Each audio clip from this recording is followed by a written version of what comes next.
How's it going, guys? Brian Coat, Working Class Knife and Tools. Been working on a sheath this morning for the Bowie fighter.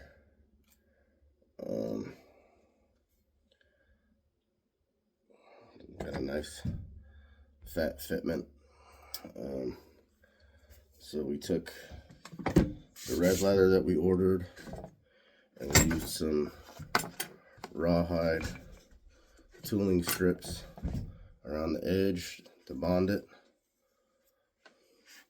I like to use the Gorilla Glue clear contact stuff for the edges, and then I used some red dye to dress up the edge. And now that I have it mostly rough shaped, I'm taking this little trim tool for the edge. It's got a little groove on top that you chase the edges with, so that you can get rid of all the burrs that you get whenever you run it on the grinder to rough shape it when I rough shape it. So I use my 72x2 grinder with a pretty aggressive belt on it to make sure all the leather edges are in line and trimmed up and kind of shaped the way that I want. As you can see, this side is still kind of rough, and this side is starting to be smoothed out. I'll flip it over and do the other edge.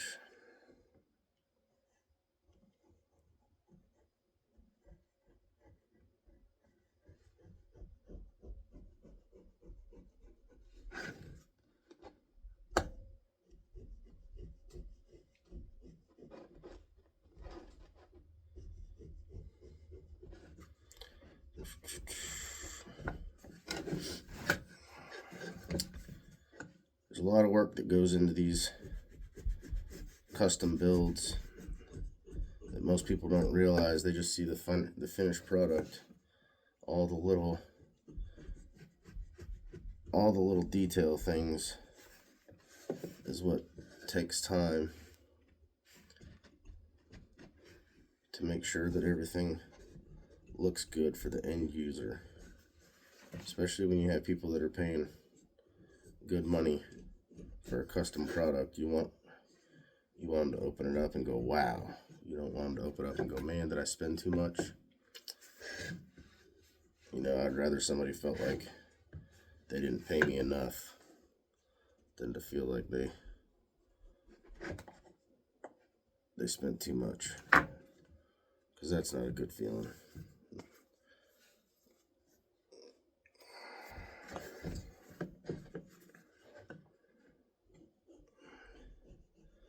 And I'm not the best sheath maker in the world. This is definitely my weak point in the overall knife making process. This is still something that I'm honing my skills more and more each time, with trying to pay more attention. I really enjoy making knives. I really this isn't something that I enjoy a whole lot, but I'm getting there.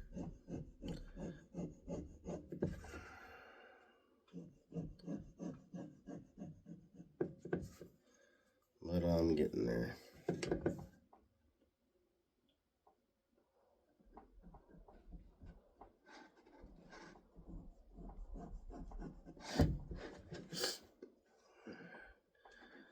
Got kind of a cold going on right now, so I'm actually preferring this right now to the dusty, dirty part of knife making.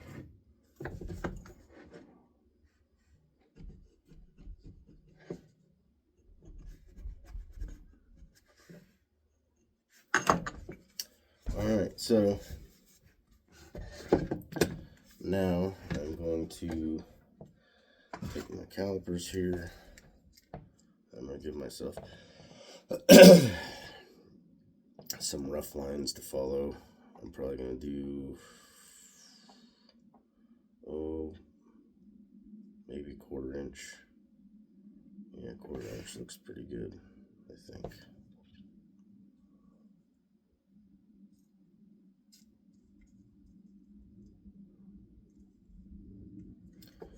For my stitch lines.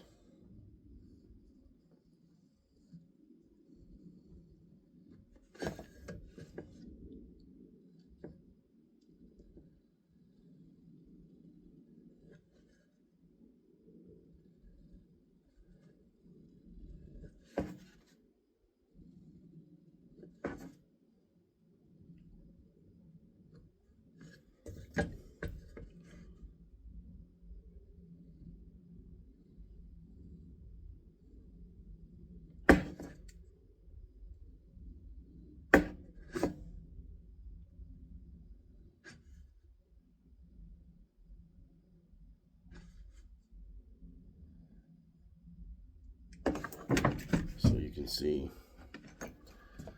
the layout for the stitch lines. The light's really not that great on this side. Maybe you can see it better like that. There you go.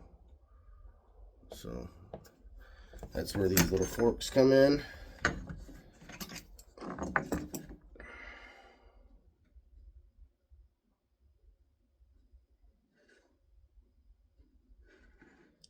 I try to get all my edges cleaned up and everything before I put the strings on, because I don't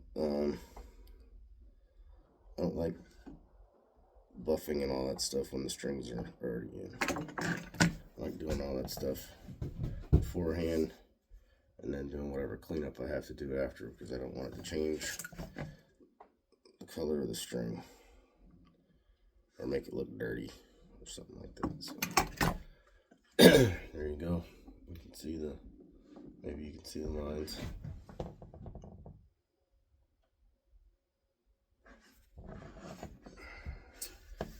And then I'm gonna go, let's do an inch.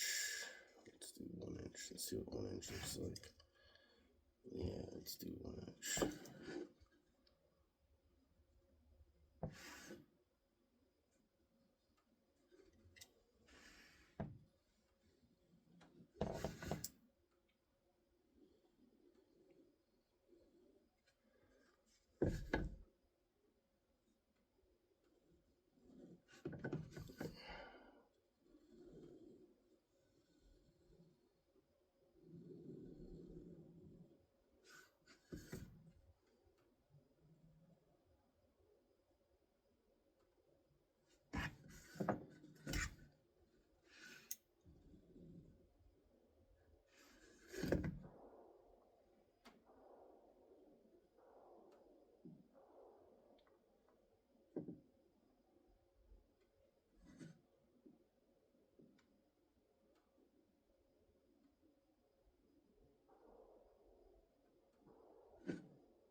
Looks pretty cool.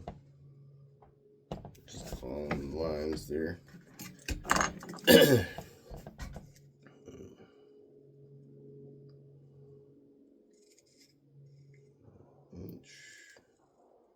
1/2 inch.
So drilled me a little 1/4 inch hole there.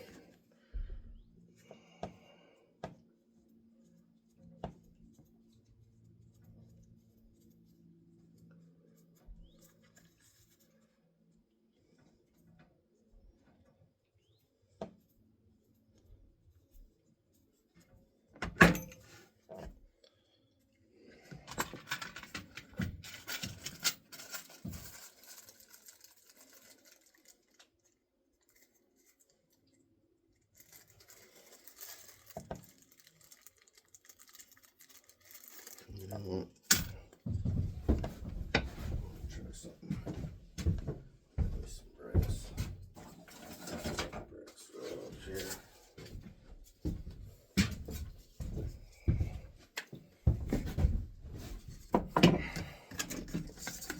Got me a piece of brass rod here.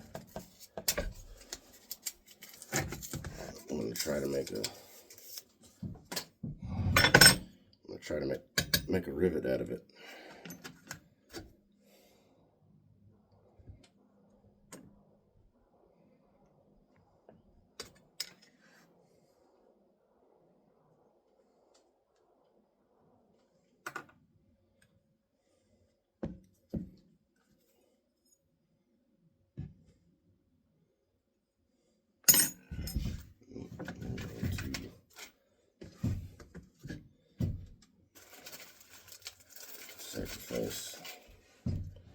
Sacrifice one of these rivets first as a punch.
Chamfer on it, see if we can help me get it through there.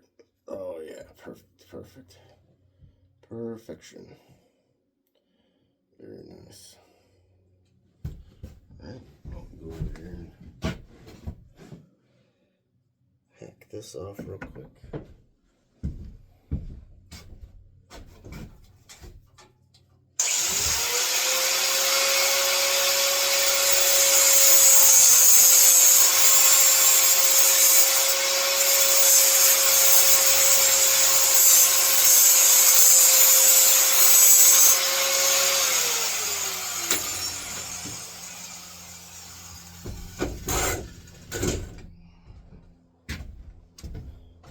My bandsaw doesn't like it when I cut brass in it.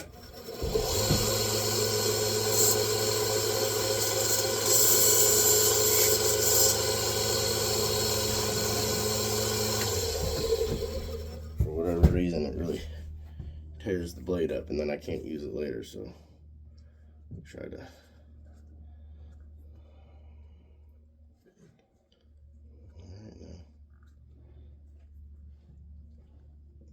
Cut you too short, didn't I? Yeah, but I did.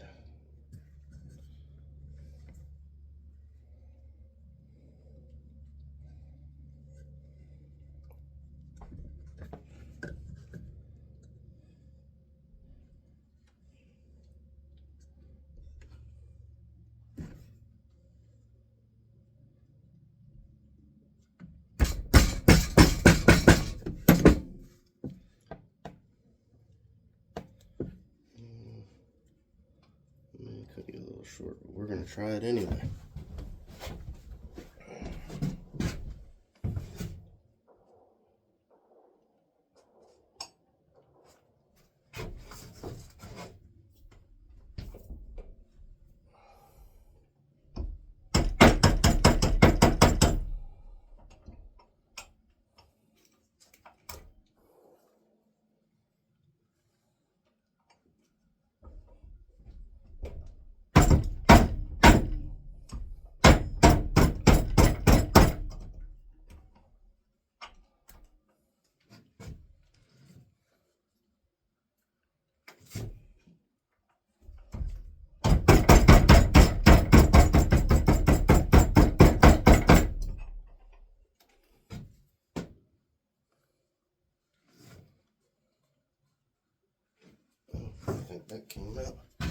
pretty all right. So there we go. Got the first little brass hole there. Who you calling a brass hole? All right. Well, more to come. Thank you.